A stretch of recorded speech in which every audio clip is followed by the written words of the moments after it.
Dickens' novel, A Tale of Two Cities, reminds us of a world frighteningly, tauntingly similar to our own. It was the best of times. It was the worst of times. It was the age of wisdom. It was the age of foolishness. It was the epoch of belief. It was the epoch of incredulity. It was the season of light. It was the season of darkness. It was the spring of hope. It was the winter of despair. We had everything before us. We had nothing before us. We were all going direct to heaven. We were all going direct the other way. Dickens. Shabbat Shalom, my friends. Welcome to our safe space, to our community dedicated to Torah. This weekend, for the very first time in my life, I engaged with Juneteenth. 1 month ago, I couldn't have told you what Juneteenth was all about. I'm not proud of that. It's just simply true. I knew about the Emancipation Proclamation issued on January 1st, 1863, but I didn't remember that it wasn't until 2 years later, until June 19th, Juneteenth, 1865, that Union troops reached Galveston, Texas, the last major Confederate holdout, and began to enforce Lincoln's decree in all of the states to free the slaves. After the murder of George Floyd, Juneteenth has now emerged from many, many, many decades of relative obscurity, so that today, Twitter, Nike, and others have even declared Juneteenth to be a corporate holiday. That's success. I've been spending a great deal of time listening these days, listening without feeling that I should immediately send out detailed instructions as to how to tear racism out of the heart of American culture. In George Floyd's memory, I have taken a deep breath. I'm ready to listen, to learn, to reflect. And only after all of that will I begin to actively respond. With COVID-19 still working its deadly ways, with our global economy still staggering, with endemic racism now being called out for the hateful reality that it is, this might very well be the worst of times since the middle 20th century. But Father's Day is on Sunday, and I expect to celebrate, and I expect to be celebrated with proper physical distancing, mask, gloves, and antibacterial scrubbing religiously observed. We're going to find a way to party as we connect at a distance with our kids and grandchildren. Maybe this will be the best of times. Our Sedra, SHELACH LECHA, Numbers 13:1 and following, a great story, I admit, totally familiar to everybody in our community. 12 spies, high visibility tribal leaders, were sent out by a very reluctant Moses to spy out the promised land, to explore Canaan. What kind of land is it? How strong are the peoples dwelling in that land? Can we subdue them and then live comfortably as farmers and shepherds? The 12 return with a single voice. They praise the richness of the land. Wow, a land flowing with milk and date honey, a land rich with grapes and pomegranates and figs and grains.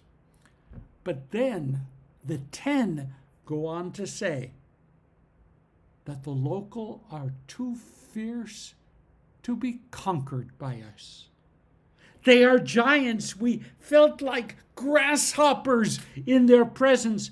Well, just 2 of the 12 insist that with God's help, the Israelites can conquer the inhabitants of Canaan and prevail. The people went wild with fear. They screamed and they wept. They demanded to be allowed to return to Egypt. They even prepared to physically attack Moses and Aaron. God's response to all of this is far from temperate. In an unforgettable scene, the almighty creator of the universe throws what is nothing other than a fit and threatens to destroy all of the Israelites. By the time that cooler heads prevail, almost an entire generation of former slaves will be condemned to die out in the wilderness. They will never touch the promised land.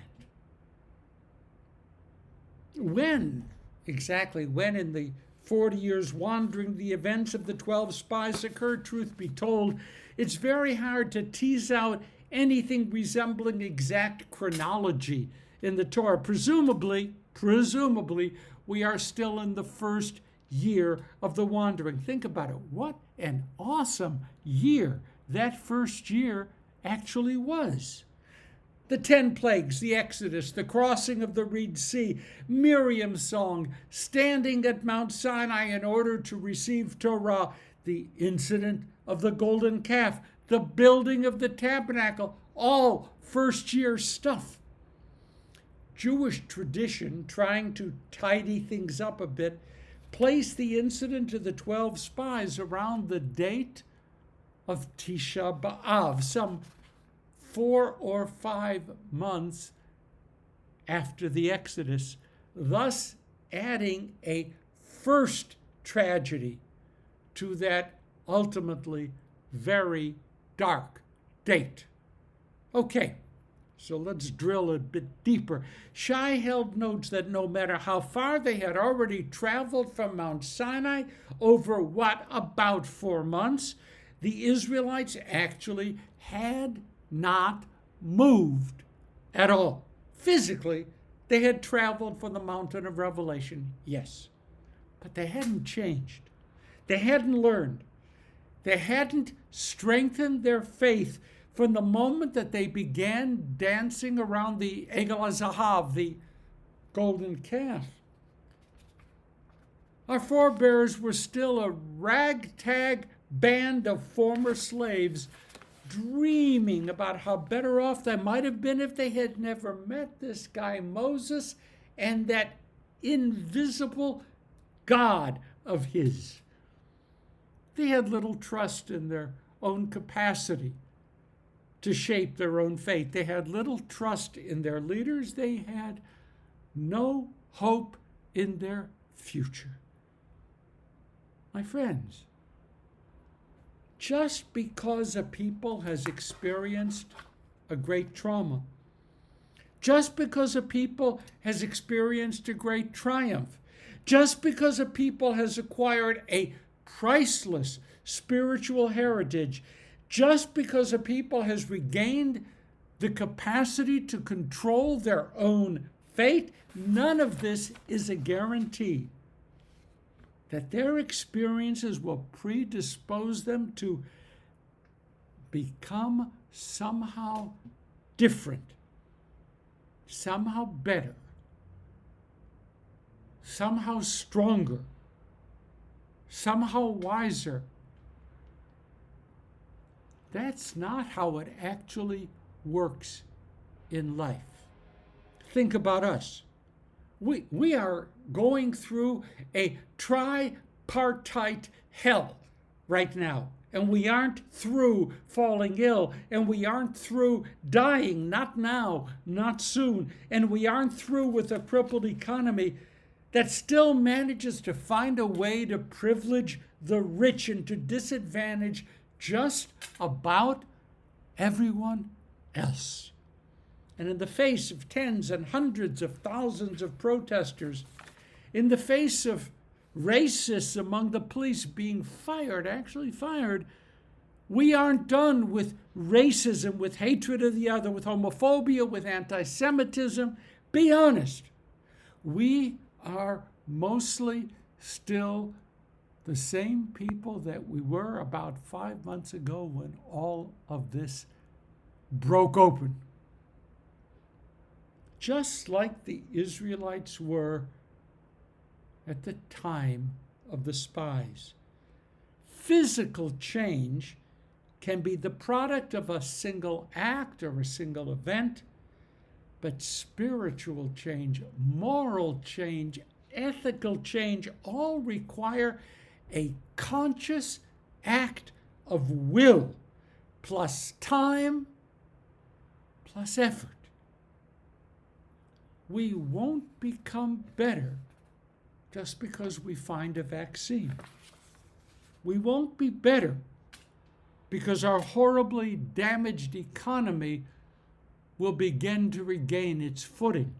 We won't be better because now we know what Juneteenth is. And because we are pausing to listen to the enduring reality of racism, and not even because Netflix has made a gift of $120 million to support black higher education in America. Call a vote to Netflix. We won't be any better for it. We might yet, therefore, emerge from our current crisis clueless, distracted, without a clear vision as to what our path forward ought to look like. That's really possible. Really is. It might even be likely, but it's not necessary. And it's not inevitable. With individual acts of will, with communal acts of will, with national acts of will, we can align ourselves with the 2 spies and not with the 10. Again, Rabbi Held, quote, change is extremely and sometimes excruciatingly hard to achieve, period, quote. But it can be achieved. Act of will, effort, and time. So how do we imagine ourselves aligning ourselves? Will it be with the 10 or will it be with the 2? In this case, human existence might actually be hanging in the balance. With acts of will, with vision, the promised land is not yet out of reach for us. So, my friends, have a wonderful Shabbat. Think about those acts of will. And next week, we will be back together again. Happy Father's Day. Best of times.